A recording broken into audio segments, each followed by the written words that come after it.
Bilkis Bano case में गुजरात सरकार ने 11 दोषियों को रिहाई करने के अपने फैसले का बचाव किया है। दोषियों की रिहाई के बाद हल्फनामे में पूछा गया था कि किसके कहने पर सभी दोषियों को रिहा किया गया। इस पर गुजरात सरकार ने हल्फनामे में कहा है कि राज्य सरकार ने सभी रायों पर विचार किया और 11 दोषियों को रिहाई करने का फैसला किया। गुजरात सरकार ने हल्फनामे में यह भी कहा कि केंद्र सरकार ने 11 जुलाई को पत्र के जरिए 11 दोषियों की रिहाई के लिए गृह मंत्रालय के माध्यम से मंजूरी दी थी। सबसे बड़ी बात तो यही है कि क्या दोषियों की रिहाई के लिए गृह मंत्रालय की मंजूरी के बाद उन दोषियों को रिहा किया गया जो बिल्किस बानो केस में दोषी करार हुए थे।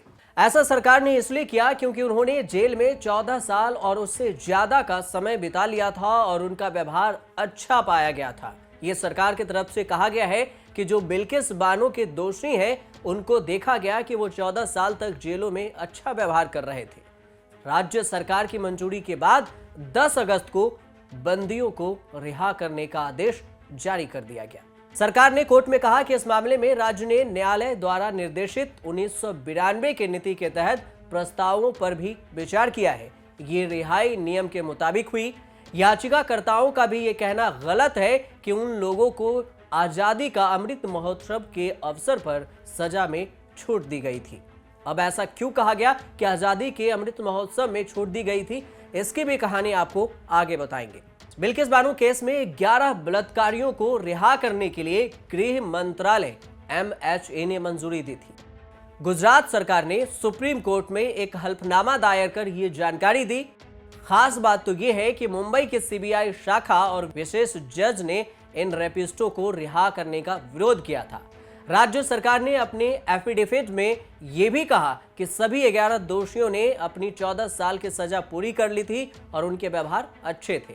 इसे ही ध्यान में रखते हुए केंद्र सरकार से मंजूरी के बाद उन्हें रिहाई दी गई और ये रिहाई उस वक्त दी गई जब केंद्र सरकार के होम मिनिस्ट्री ने इस पर साइन कर दिया कि उन्हें रिहा कर दिया जाए। लेकिन रिहाई के 1 महीने बाद इस बात का खुलासा हुआ है कि गृह मंत्रालय ने उनकी रिहाई के लिए मंजूरी दी थी। गुजरात सरकार ने यह भी कहा अपने हल्फनामे में कि यह निर्णय 1992 की पुरानी नीति के तहत लिया गया, जिसमें आजादी का अमृत महोत्सव के तहत कैदियों को रिहा करने के लिए जारी की गई नई नीति का कोई लेना देना नहीं है। ये गुजरात सरकार की तरफ से सफाई है। सरकार का कहना है कि उन्होंने 7 अथॉरिटीज के साथ विचार विमर्श के बाद ही बलात्कारियों को रिहा किया गया, रेपिस्टों को रिहाई दी गई। सुप्रीम कोर्ट में यह हल्फनामा उस याचिका के जवाब में दायर किया गया जिसमें CPM नेता सुभाषिनी अली, पत्रकार रेवती लाल और प्रोफेसर रूपरेखा वर्मा ने 11 रेपिस्टों को रिहा करने के फैसले को चुनौती दी। राज्य सरकार ने कहा कि इन याचिकाओं में कोई दम नहीं है और ना ही कानून के अनुसार इस तरह की याचिका दायर की जा सकती है, क्योंकि याचिकाकर्ता मामले के पीड़ित नहीं है। गुजरात सरकार अपनी बचाव में जो हल्फनामा पेश किया गया, एफिडेविट लगाया गया सुप्रीम कोर्ट में, उसके लिए अपनी बचाव में यह बात कही है। एफिडेविट में कहा गया है कि जनहित याचिका आपराधिक मामलों में दायर नहीं की जा सकती है। याचिकाकर्ता किसी भी तरह से इस केस से जुड़े नहीं है, न तो उस समय कार्रवाई में शामिल थे जब आरोपियों को दोषी ठहराया गया था और न ही वो दोषियों की रिहा वाली प्रक्रिया के हिस्सा थे। राज्य सरकार ने कहा कि यह याचिका राजनीति से प्रेरित और इसे खारिज कर दिया जाना चाहिए। इस याचिका को स्वीकार नहीं किया जाना चाहिए। आपको बता दें कि इस साल स्वतंत्रता दिवस पर अचानक से बिल्किस बानो का नाम अखबार में तैरने लगा था, क्योंकि उनका सामूहिक बलात्कार करने वाले और 3 साल की बच्ची समेत 14 लोगों की जान लेने वाले 11 दोषी गोधरा की एक जेल के बाहर आ गए थे। चोरी छिपे नहीं, दिन दहाड़े। यहां उनके माथे पर तिलक लगाया गया था, उन्हें मिठाई खिलाई गई थी जैसे ये कोई जंग जीत कर आए हों। उन दोषियों के नाम है जसवंत भाई नाई, गोविंद भाई नाई, शैलेश भट्ट, राधे श्याम शाह, विपिन चंद्र जोशी, केसर भाई वहोनिया, प्रदीप मोढ़िया, बाका भाई वहोनिया, राजू भाई सोनी, मितेश भट्ट और रमेश चांदना। इस मामले की जांच CBI ने की थी। इसके ट्रायल को सुप्रीम कोर्ट ने गुजरात से महाराष्ट्र में शिफ्ट कर दिया था ताकि निष्पक्ष कार्रवाई सुनिश्चित हो सके।